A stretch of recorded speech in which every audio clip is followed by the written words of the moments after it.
Game night with the kids. You got the whole family together. You've got the screens off for once.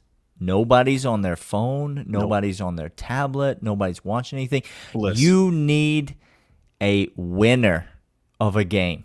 You need to captivate everyone's attention. You need to have everyone on board. You need to have something that the older kids are going to like, that the younger kids are going to like, that everyone's going to be able to play together. We have got the solution for you today on the Dad Pod.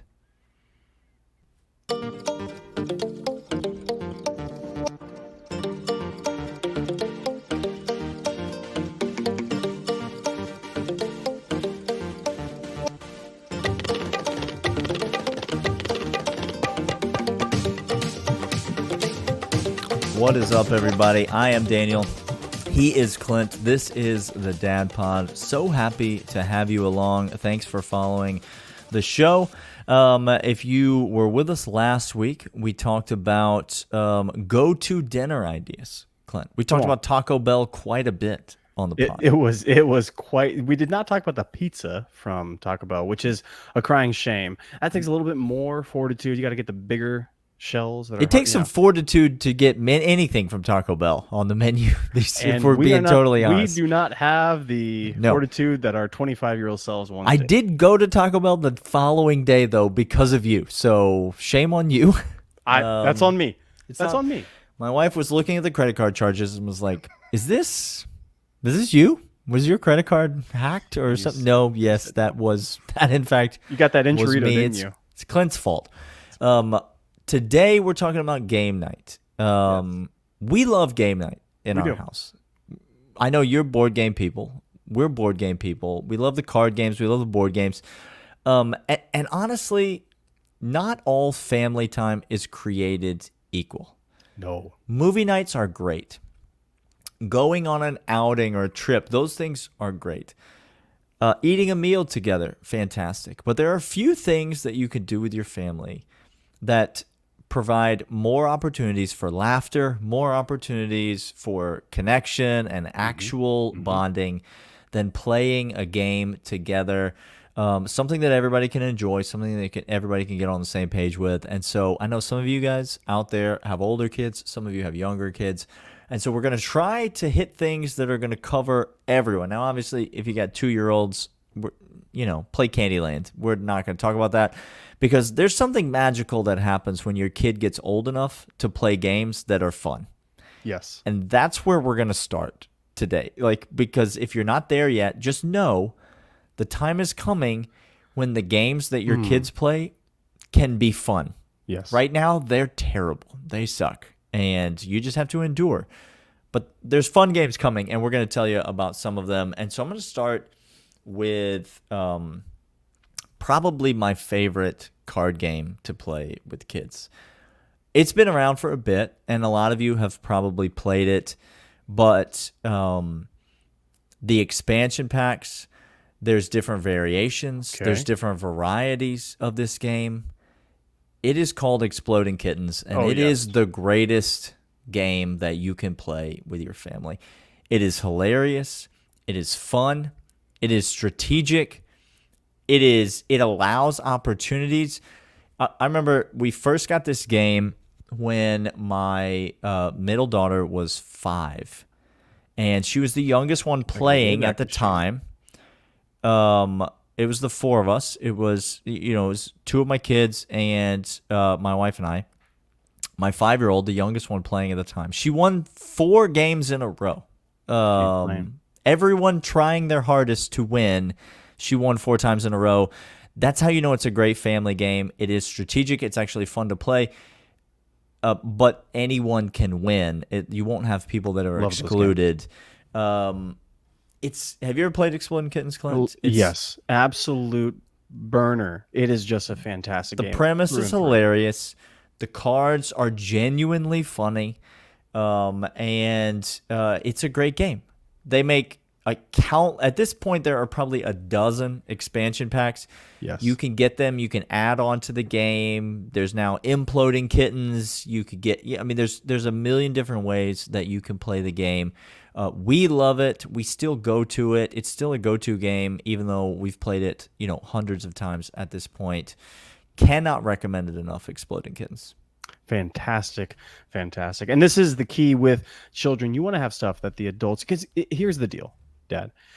Kids can smell on you from a mile away when you're disinterested and you would rather be doing 1,000 other things. Now, part of that is you need to work on that. That's a character defect. You do you, get over it, and be excited that your kid wants to spend time with you. Put the phone down, please, while you're playing games with your kids. Please. Okay, so that is true. However, there is another side of it, and there's one to help us, because we are all degenerates at heart, as fathers that are selfish. This is what fatherhood does very well, is it crushes that in us.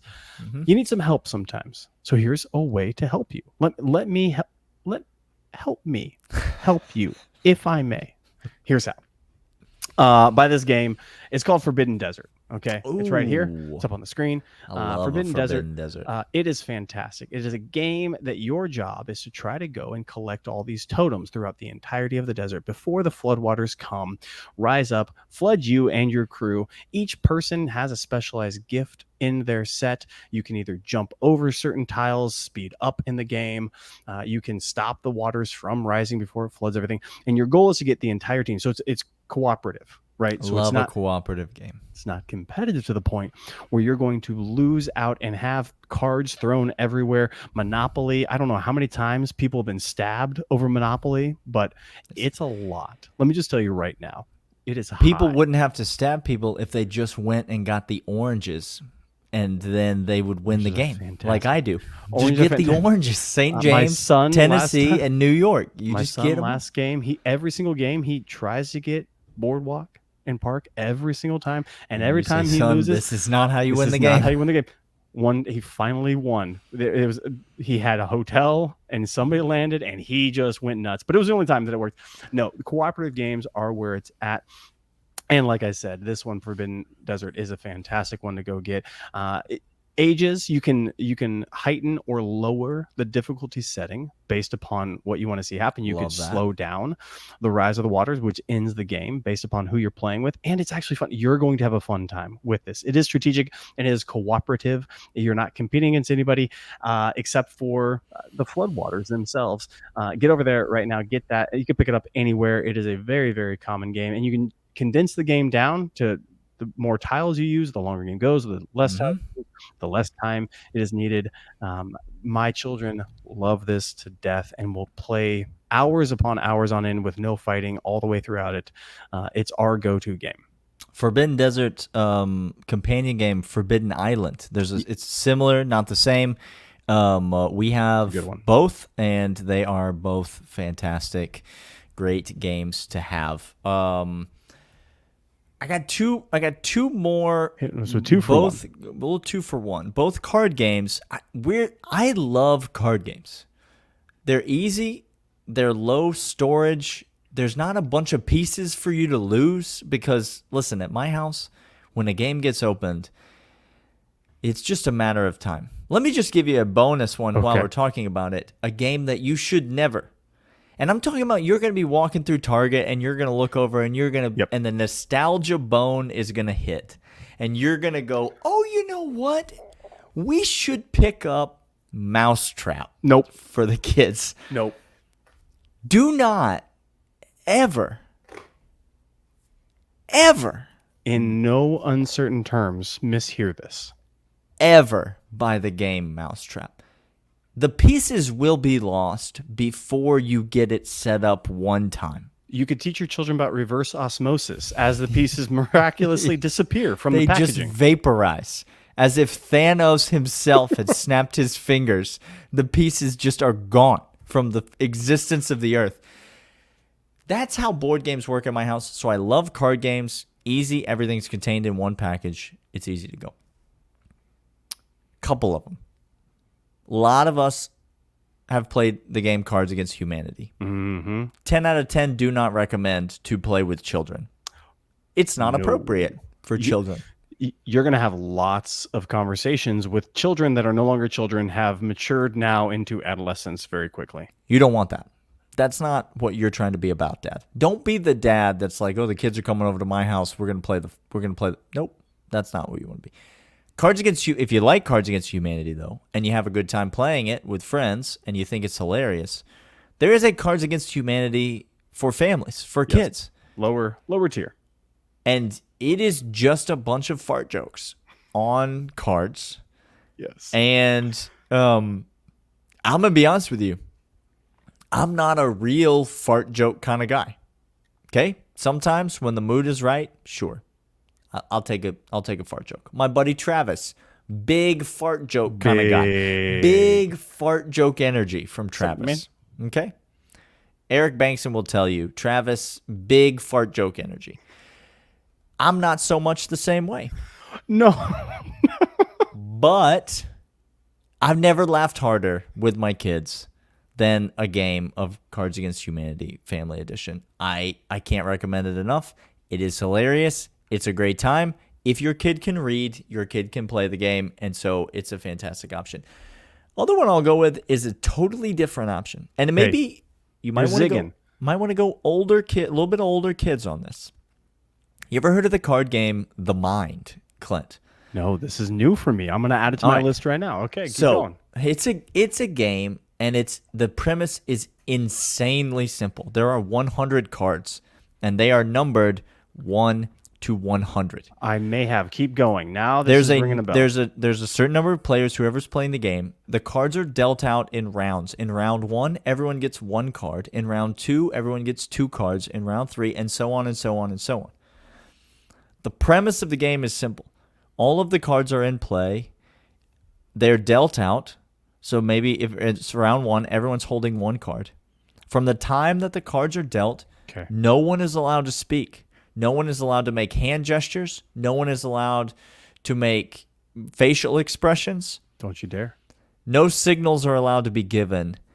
And you must play all of the cards in everyone's hand on the table in one pile in order, 0 to 100. Okay. You have a certain number of lives, and there's a certain number of helps and cheats and things that you can use. But it's a cooperative game, much like Forbidden Island. Everybody either wins together or they lose together. But it's a different type of game in the sense that nobody's talking and everyone's just sort of sitting there trying to figure out strategic ways to, is this the right time to play this number? Should I wait a little bit longer? Should I play it now? It's it game to play with your kids. It sparks a lot of conversations in between rounds. You can't talk. You can't talk during the game, but in between rounds. Why did you play this a certain way? What were you thinking when you did this? What was the strategy here? What were we trying to accomplish there? And then it's addictive. Because you can't win the game. I mean, you inevitably end up losing the game, but you want to win, and so you go back over and over again. You play it time after time. The Mind, Clint. It's a great game. Your kids would love it. It's on the list right now, Daniel. It will be purchased and coming this way. Your kids would love it. I'm telling you. Hey, this has been the Dad Pod. Take these simple suggestions, get something on, and have it just, it sounds dorky, it sounds stupid, but I sincerely tell you, the easiest way to connect with your children is it's kind of like having food at the dinner table or snacking on the go when you're doing something with your hands, when you all have a collective objective. Relationships and conversations go much smoother. It is much easier. So pick up one of these games, try it out, and also tell us your favorite game that you do in the comments. Let us know so we can all add to this. This has been the Dad Pod. Life is better and easier when we all do fatherhood together, which is why we're here. Thanks so much, and we'll catch you guys next time. See ya.